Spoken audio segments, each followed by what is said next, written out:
নমস্কার, তোমাদের সবাইকে আমাদের চ্যানেলটি স্বাগত জানাই।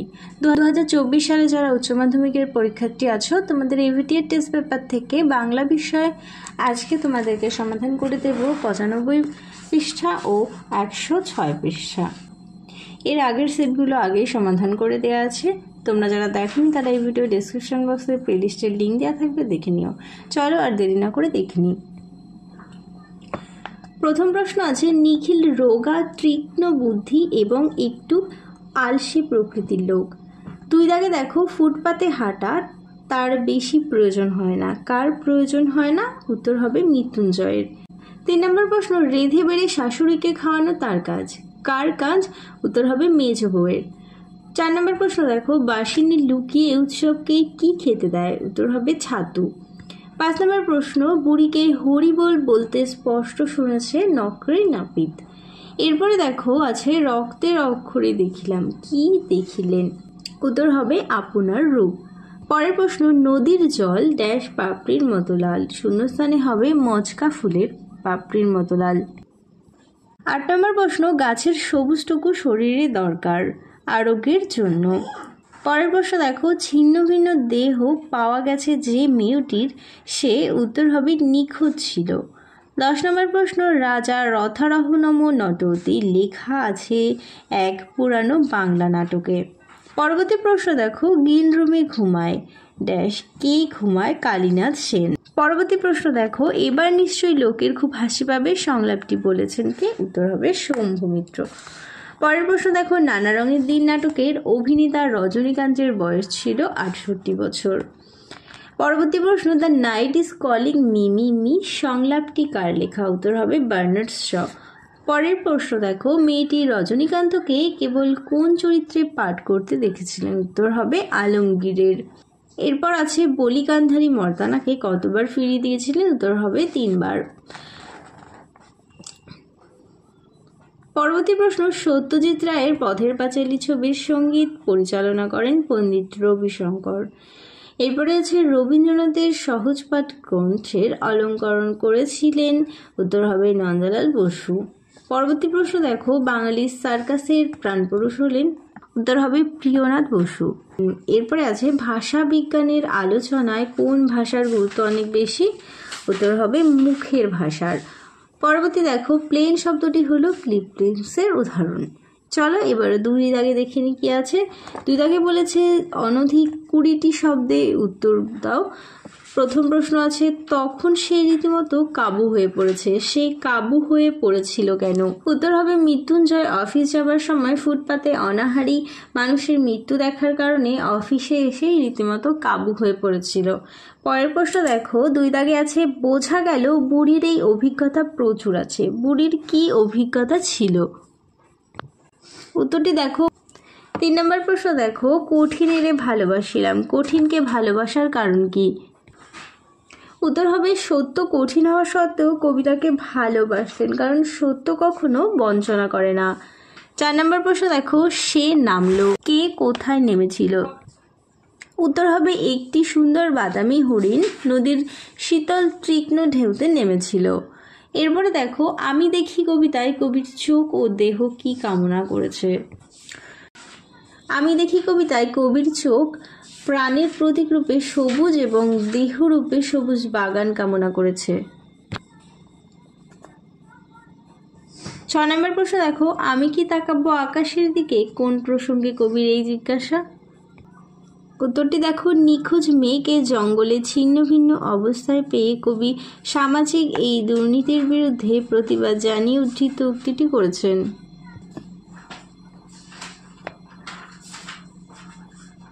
7 নম্বর প্রশ্ন দেখো, অমর গাঙ্গুলিকে স্কুলের হেড পণ্ডিত প্রমোশন দেননি কেন? এই প্রশ্নটি হবে স্কুলের উত্তরটি হবে অমর সংস্কৃতে 13 পেয়েছিলেন বলে তাকে হেড পণ্ডিত প্রমোশন দেননি। অথবা দিয়ে দেখো, মরে যাব তবু ভুলব না। কাকে না ভুলবার কথা বলা হয়েছে? দেখো, অজিতেশ বন্দ্যোপাধ্যায় রচিত নানা রঙের দিন নাটকে উদ্ধৃত উক্তিটির বক্তা রজনীকান্ত চট্টোপাধ্যায় তার দিকে তাকিয়ে থাকা মেয়েটির অদ্ভুত চাহনি কখনোই ভুলবেন না।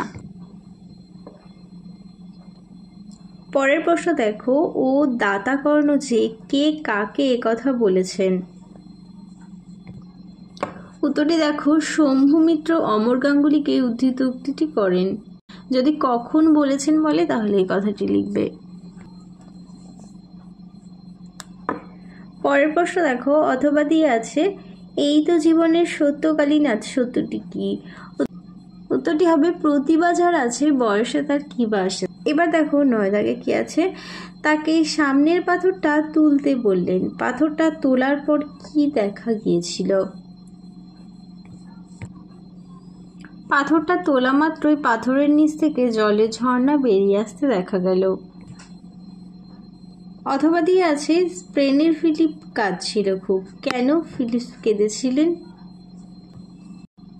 স্প্যানিশ আর্মাডা ডুবে যাওয়ার সংবাদে স্পেনের সম্রাট ফিলিপ ক্ষোভে দুঃখে পাগলের মতো কেঁদেছিলেন। 10 দাগে বলেছে ফলিত ভাষাবিজ্ঞানের যে কোনো দুটি শাখার নাম লেখো। ফলিত ভাষাবিজ্ঞানের বিভিন্ন শাখা আছে, এর মধ্যে তোমরা দুটি লিখবে, যেমন সমাজ ভাষাবিজ্ঞান, মনোভাষাবিজ্ঞান। এরপরে দেখো শ্বাসাঘাত কি? উত্তরটি দেখো, একাধিক দলযুক্ত একটি শব্দের কোনো একটি দলে অপেক্ষাকৃত বেশি জোর দিয়ে উচ্চারণ করাকে শ্বাসাঘাত বলে। যেমন রয়েছে দেখো ছিপ খান, এখানে ছিপ কথাটা কিন্তু আমরা বেশি জোর দিয়ে বলি, যেমন 3 দাঁড়। পরবর্তী প্রশ্ন দেখো, সঞ্জননী ব্যাকরণ কাকে বলে?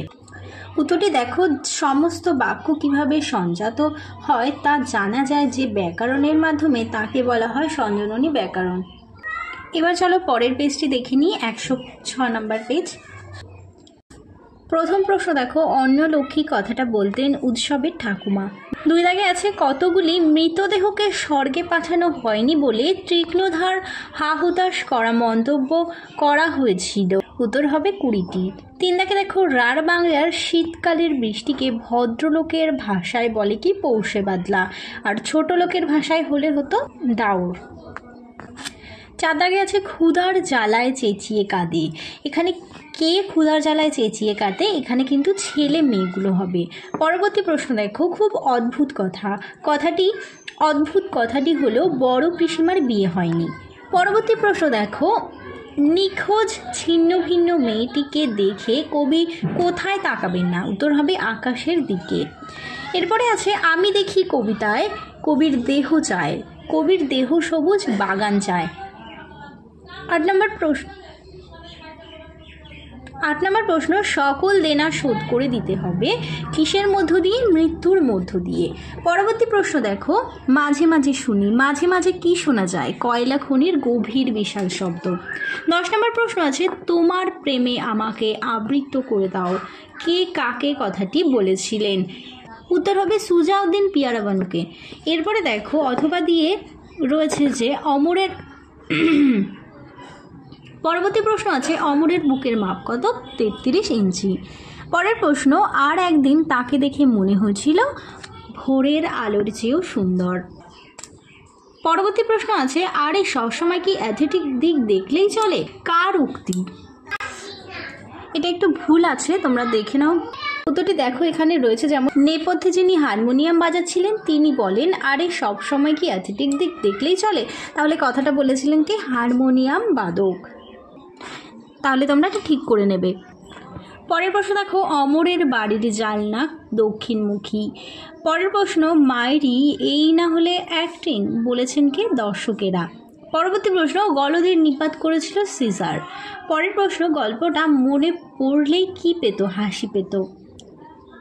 এরপরে আছে পথের পাঁচালী ছবির সঙ্গীত পরিচালক কে ছিলেন? উত্তর হবে রবিশঙ্কর। পরের প্রশ্ন দেখো, ধ্বনির উচ্চারণের স্থান হলো, উত্তর হবে নিম্ন মধ্য সম্মুখ। এরপরে আছে বাংলার ক্রিকেট খেলা প্রচলন করেন কে? সারদা রঞ্জন রায়চৌধুরী। পরের প্রশ্ন, দ্য ড্রেস অফ থট কথাটি প্রবক্তা হলেন? উত্তর হবে খদাক স্যামুয়েল ওয়েসলি। পরবর্তী প্রশ্ন, আন্তর্জাতিক ক্ষেত্রে কোন শিল্পে অবদানের জন্য উপেন্দ্র কিশোর রায়চৌধুরী পরিচিতি লাভ করেছিলেন? উত্তর হবে মুদ্রণ শিল্প। এবার চলো এসিকিউর প্রশ্নগুলো দেখে নিই। 2-1 দাগে আছে সঞ্জননী ব্যাকরণ কাকে বলে? এই উত্তরটি আগের সেটেই দেখিয়ে দিয়েছিলাম। চলো আরেকবার দেখো। সমস্ত বাক্য কিভাবে সংজাত হয় তা জানা যায় যে ব্যাকরণের মাধ্যমে, তাকে বলা হয় সঞ্জননী ব্যাকরণ। 2 দাগে আছে অর্ধভাষণে যেন আর্তনাদ করে উঠল মৃত্যুঞ্জয়। মৃত্যুঞ্জয়ের আর্তনাদের কারণ কি? উত্তরটি দেখো, মৃত্যুঞ্জয় অফিস যাওয়ার পথে প্রথম অনাহারজনিত কারণে এক মৃত ব্যক্তিকে দেখে নিজ মনে ভীষণভাবে আঘাতপ্রাপ্ত হয়। এই আঘাত তাকে মানসিক দিক থেকে বিমর্ষ করে তোলে। এর ফলস্বরূপ এই ধরনের মৃত্যুর কথা মনে পড়লেই সে মরে গেল, না খেয়ে মরে গেল বলে আর্তনাদ করে ওঠে। 3 নম্বর প্রশ্ন আছে, এইসব কথা শুনে উৎসব বুকে বল পায়। কোন কথা? ও দীর্ঘদিন অভুক্ত থাকায় উৎসবের চোখে শুধু ভাতের স্বপ্ন। বড় বাড়িতে যজ্ঞানুষ্ঠানে এলাহি আয়োজনে রাশি রাশি রান্না শেষ হবার কথা শুনে তার বুকে বল আসে। পরের প্রশ্ন দেখো, ক্লিপলিংস কি? উত্তরটি দেখো ক্লিপলিংস এমন এক ধরনের প্রক্রিয়া যেখানে শব্দের চেহারার পরিবর্তন ঘটে। শব্দটি আকারে ছোট হয়ে যায় কিন্তু শব্দের অর্থগত বা ব্যাকরণগত কোনো পরিবর্তন হয় না, যেমন বড় দাদা বড়দা। 5 দাগে আছে, কে আবার গড়ে তুলল এতবার? কোন প্রসঙ্গে একথা বলা হয়েছে? উত্তরটি হবে, বারবার ব্যাবিলন ধ্বংস হবার পর শ্রমিকরাই আবার তা গড়ে তুলেছে। এই প্রসঙ্গে কথাটি বলা হয়েছে। পরবর্তী প্রশ্ন দেখো, অথবাটি আছে, আমি কৌতূহলী হয়ে উঠি কখন? উত্তর হবে, গুরু নানক সম্পর্কিত গল্পের শেষ অংশটুকু শোনার জন্য। পরের প্রশ্ন দেখো, প্রত্যয় কাকে বলে ও কয় প্রকার? উত্তরটি দেখো, যে ধ্বনি বা ধ্বনি সমষ্টি পদ বা ধাতুর সঙ্গে যুক্ত হয়ে নতুন পদ তৈরি করে বা কখনো পদের পরিবর্তন করে তাকে বলা হয় প্রত্যয়। প্রত্যয়কে 2টি ভাগে ভাগ করা হয়, কৃৎ প্রত্যয় এবং তদ্ধিত প্রত্যয়। 6 নম্বর প্রশ্ন দেখো, গভীর বিশাল শব্দ কিসের শব্দের কথা বলা হয়েছে? এখানে কয়লা খনির গভীর বিশাল শব্দের কথা বলা হয়েছে। পরের প্রশ্ন দেখো, একটি তারা এখনো আকাশে রয়েছে, তারাটিকে কবি কিসের সঙ্গে তুলনা করেছেন? তারাটিকে কবি পাড়াগার বাসর ঘরের সবচেয়ে গোধূলিমতির মেয়েটির সঙ্গে তুলনা করেছেন। 9 দাগে আছে, এই পড়ে বুকে ভরসা এলো। কি পড়ে ভরসা এলো এবং ভরসাটাই বা কী ছিল?